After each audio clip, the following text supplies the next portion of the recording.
Hi, everyone, and welcome to the first lecture of the semester. Today, we're going to be going over different theories of how to interpret the Constitution, different ways in which to sort of make sense of the relatively broadly worded phrases and ideas in the Constitution.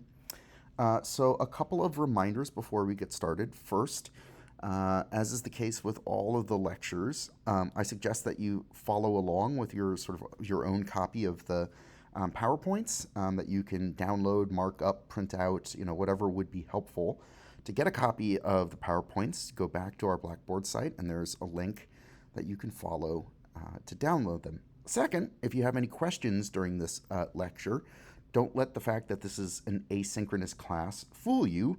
What you can do is hit pause on the video, and Perusal will allow you to type in a question just in the same way that you could if you were wanting to ask a question about one of the readings. So, with that out of the way, let's get started in a place that you probably weren't expecting, and that is biology. I don't know if this rings a bell for some of you from like high school bio, different ways of classifying living organisms, from the broadest of classifications up here into domains, right, and the most sort of like specific ways of classifying life into species. Now, why am I bringing this concept into a class on constitutional law? Well, each theory of constitutional interpretation that I will go over is its own sort of unique species, but some of them have enough in common to be grouped into the same genus. Whereas there are larger divides between, this broader concept of a family and a genus. So you'll see what I mean in just a second. So, at the broadest sort of way of categorizing different theories of constitutional interpretation, the two broadest families. One is text and history, or as the O'Brien reading puts it, these are theories that hold that constitutional interpretation should be limited only to the written words, the text, and the history around which the words were written. On the other hand, you have this sort of like everything else category. And O'Brien describes these as theories that maintain that constitutional interpretation frequently requires going beyond the text and history of specific provisions to articulate and apply broader principles of constitutional politics. And so the rest of the assignment is kind of organized around these two big groupings, text history on the one hand and everything else. You notice I've sort of broken the reading up, and I'm also breaking this video up to sort of chunk it out, right? So let's dive in well, that's right. Before we dive into our first family, one thing to keep in mind is that none of these approaches is inherently liberal or conservative. You will frequently see liberal justices making originalist arguments, even though originalism is usually associated with conservative justices. Every once in a while, you'll see conservative justices making a structuralist argument, which falls into this like everything else category. So this is just to keep in mind that as we sort of drill down within these two big families, that it's not like you have, one family that's inherently conservative and one that is liberal. So let's dive into the text/history family, right? And so there are two subgroupings. This is where you would have genus, but the plural of genus, believe it or not, is genera, not genuses.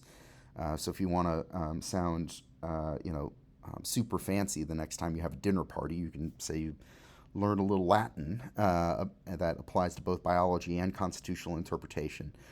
So anyways, within the text history family, you have a couple of theories of constitutional interpretation that revolve around the genera of textualism, and another set around originalism. Now, I know that this doesn't make much sense in the abstract. Hopefully, when we get a little bit more specific, it'll make more sense. So, different sort of flavors within this idea of textualism. Well, one approach to interpreting the Constitution just purely in terms of the words itself is to take a sort of plain meaning of a legal text. And you can use plain meaning both when you're trying to figure out issues of constitutional interpretation. In other words, what did the framers of the Constitution mean when they said Congress shall make no law abridging freedom of speech? But you can also use plain meaning when you're trying to do what's called statutory interpretation. And that is when a court is trying to figure out what Congress meant when it passed an ordinary law. So, when Congress passed the 1964 Civil Rights Act, and included some sort of broadly worded vague phrase in there, and the court has to figure out what it means,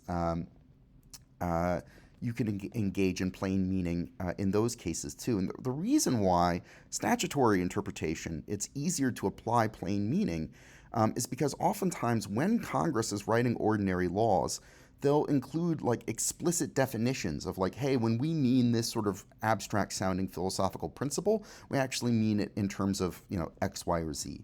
And so you can have, it's as if a law includes its own dictionary, right? Which is kind of cool.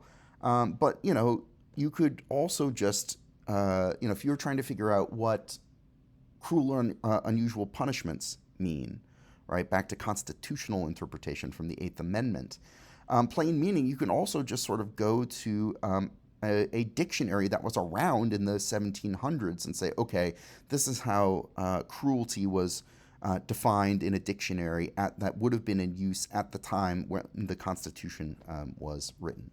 So that's plain meaning. Strict construction, on the other hand, is an approach to textualism that is very rigid, very literal, and sometimes very narrow definition of the text. So, for instance, when you hear the phrase, Congress shall make no law abridging the freedom of speech, strict constructionists interpret the word no as literally zero laws. Any law that could impact freedom of speech, no matter what the context, no matter how important the government's goal is for restricting freedom of speech, that is automatically unconstitutional. Now, you can say, well, Professor Blake, that sounds kind of extremist, and yeah, it kind of is. That's why there's only really been one prominent strict constructionist justice throughout the course of Supreme Court history, and he was a weird dude. We can get into it if you want me to. Feel free to pause and ask me, and we can get into it, but I don't want to waste any more time. So let's go to examples, right? So plain meaning is like using the dictionary, right? Whether it's using an actual like dictionary or using the sort of dictionary section of a law that Congress has passed. So this was an Affordable Care Act case, not the big one, but a subsequent one, and Justice Scalia wrote a dissent. So here's the portion from Justice Scalia's opinion. You would think the answer would be obvious. In order to receive any money under this portion of the law, Section 36B, an individual must enroll in an insurance plan through an exchange established by the state. Right? So this is a part of the Affordable Care Act where the government gives money to certain people based on their income if they can't afford to buy their own health insurance, so long as they buy an insurance plan through an exchange established by the state. And so Scalia's argument is, well, an exchange established by the Secretary of Health and Human Services is not an exchange established by the state. States are the 50 states, right? And the problem was some of the states didn't want to set up their own exchanges, even though they were supposed to. So if the state government wasn't going to provide you with a place to buy your own health insurance, the federal government stepped in, and the Department of Health and Human Services, which is in charge of implementing the Affordable Care Act, set up their own exchange. And the question in this case was, would you receive any money if you lived in a state where there wasn't an exchange set up by the state? The only option you had was to buy insurance through an exchange set up by this federal department. And according to Scalia, no, because the plain meaning of a state is, one of the 50 state governments, not a department of the federal government. So, under a plain meaning of what the word state is, you are not entitled to any money based on the way the law is written. Okay, strict construction. Here's the one sort of ardent strict constructionist, Hugo Black. And at least he was sort of self-aware enough to realize that, like, his approach to the Constitution is a little out there. And he says, some people would have you believe that is a very radical position, and maybe it is, but all I am doing is following what to me is the clear wording of the First Amendment, that Congress shall make no law abridging the freedom of speech. Right? And no means absolutely none. Okay, so those are a couple of different ways to interpret the text just based on, a sort of literal understanding of the words or a dictionary understanding of the words. There are some problems with textualism. Why do I have a picture of John Roberts and Barack Obama here? Well, we'll get to that in just a second. One problem with textualism is it doesn't anticipate the open textured language of the Constitution. Right? What does due process of law require? The dictionary definition isn't going to give you concrete answers a lot of the time. Same thing with freedom of speech, right? It's easy to use the dictionary to define what a state is, right? Because that's pretty easy to define. It's a kind of government that's organized with other fellow states, right? Within a country, that sort of thing. That's easy to define using a dictionary. But, something like freedom of speech, due process of law, those are harder to just get an open and shut answer from a dictionary. And then textualism also creates some bizarre outcomes. When President Obama was inaugurated, Chief Justice Roberts memorized the oath of office and was not reading off of a note card. And this was a problem, because the Constitution spells out the president's oath of office word for word. You must recite these exact words in order for you to officially become president. Here's the problem. If you read the way the oath of office is written in the Constitution, it contains a grammatical mistake. And Chief Justice Roberts was such a stickler for grammar that in his head, because he didn't have any notes in front of him, he read the oath of office and corrected the grammatical mistake. And President Obama repeated exactly what Roberts said, but he didn't repeat exactly what the Constitution said. He said things a little bit out of order. And considering what sort of conspiracy theories that people on the right had thrown at President Obama about his, alleged citizenship and all this complete nonsense, they were worried that people would, say, well, he's not a legitimate president because he didn't read the oath of office in the way that you were supposed to. So they did the oath of office. They did the swearing in again later on Inauguration Day over at the White House, just to make sure that there was absolutely no controversy that President Obama had been legitimately sworn in. So if you say you have to follow the Constitution word for word, right, and you make a simple grammatical mistake, you could be, disobeying the Constitution, and that seems a little weird. Like a simple grammar mistake shouldn't keep us from thinking we don't have a legitimate president. Okay, now let's head over to originalism. Now, there are different ways in which scholars define originalism, but those differences are so nuanced that I'm really going to only introduce one species of originalism. So here's what this means. Originalism says that when you're interpreting constitutional provisions, especially ones that involve principles, you interpret them based on what the framers might fairly have said to have embraced when drafting and ratifying the provision at issue. So you go back in time to when certain words were added to the Constitution, but that's not necessarily 1787. 1787 would be where you would set the time machine to figure out what was something meant in the original Constitution. But if you're trying to figure out what something means in the 14th Amendment, you've got to go back to 1868 because that's when the 14th Amendment was added. That's after the Civil War, and this was the amendment that was the first meaningful attempt to provide equal civil rights to newly freed slaves. Same thing with like the 19th Amendment, right, with giving women the right to vote. That was in 1919, right? So you would sort of turn back the clock then. But you would have to sort of look at the way people talked about those concepts at that time and limit your understanding of that part of the Constitution to those kinds of ideas. So you might say, but Professor Blake, how can we turn back the clock to the 1800s to solve modern legal problems? So James Madison wrote the Constitution, but he didn't have the internet. So how do originalists handle situations where you take old ideas and put them into new contexts that the founders couldn't have foreseen?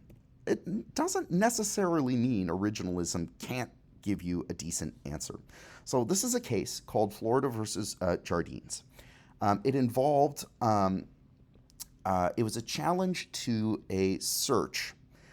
So the cops didn't have a warrant. They took drug-sniffing dogs and they walked up to someone's front door. And there was so much marijuana being grown inside the house that the drug-sniffing dog was, started barking.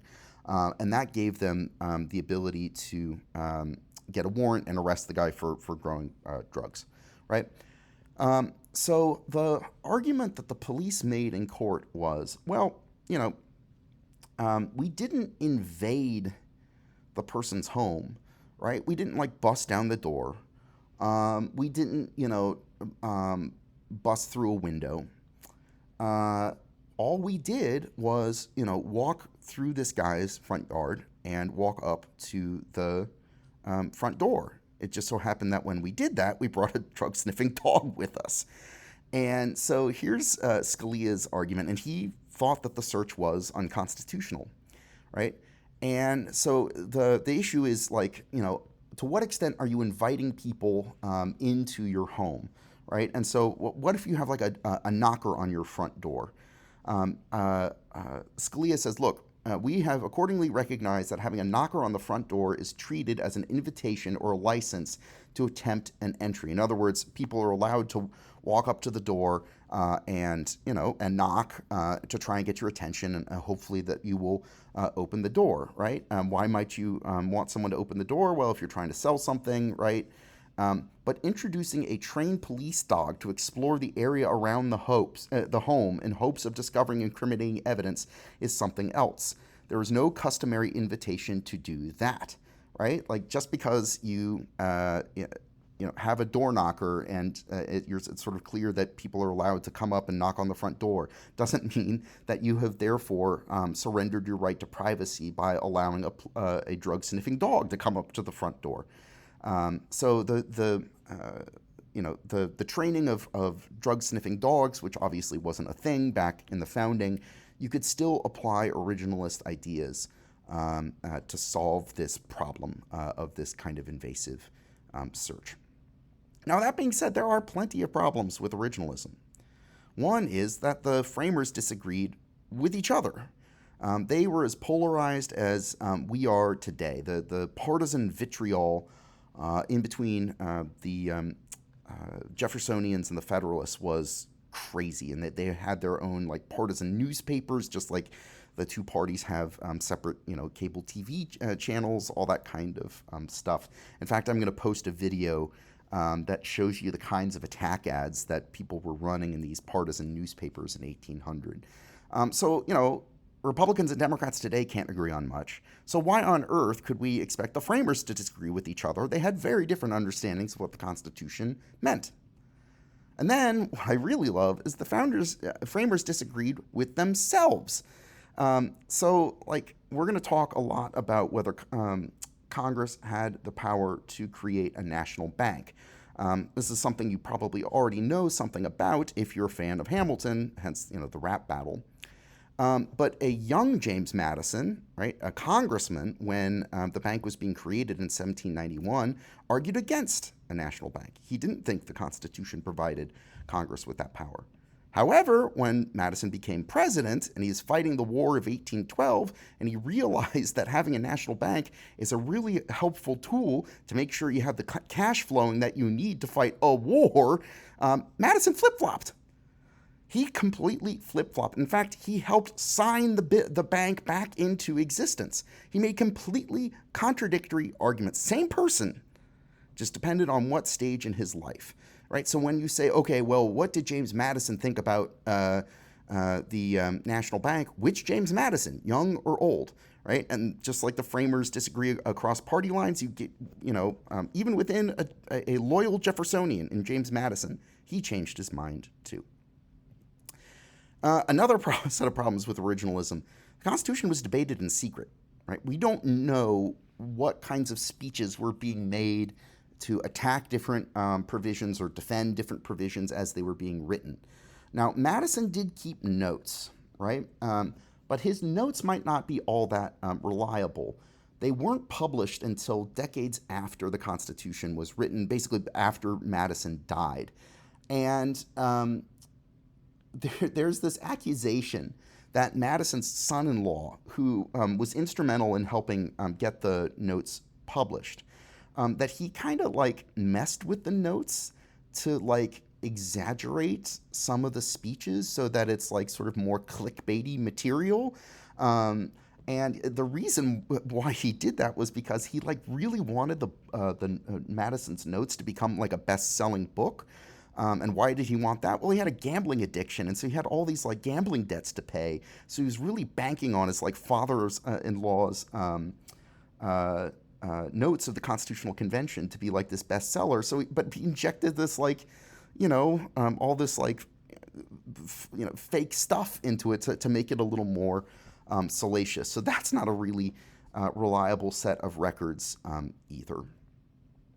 And then there's this much, much broader problem, which is who counts as a framer before 1920, or even perhaps before 1965. 1920, the first time women have the right to vote nationwide, and 1965, the first time in which voting rights for African Americans were meaningfully protected. They were supposed to have been protected by the 15th Amendment 100 years before, but it took until the Voting Rights Act of 1965 before African Americans were allowed to register and vote in meaningful numbers. So before 1920, under the most generous definition, it was only white men who could have been sort of able to serve in politics and could therefore sort of count as a framer, could have participated in public debates over the meaning of a particular part of the Constitution. So that's a fairly serious problem with originalism, too. And we will move on to the, oh, no, not quite yet. We'll, not quite done with this part of the video. And then here's the other problem. The framers never expected originalism to be the only legitimate theory of constitutional interpretation. Because, if they did, they probably would have written something into the Constitution that says, hey, we know that we're, being kind of vague when we're writing this, but hey, judges, as you're trying to figure out what we mean, do it with an originalist perspective. And other countries do this, right? So in South Africa, right? This is a set of instructions to judges in South Africa, right? If you're interpreting the Bill of Rights of the South African Constitution, you should do it in a way to promote human dignity, equality, and freedom. Like that's you should orient your interpretation in a way to be consistent with these values, and you're allowed to consider international law and foreign law in your decisions too. We don't have any sets of instructions for how judges are supposed to go about interpreting the Constitution.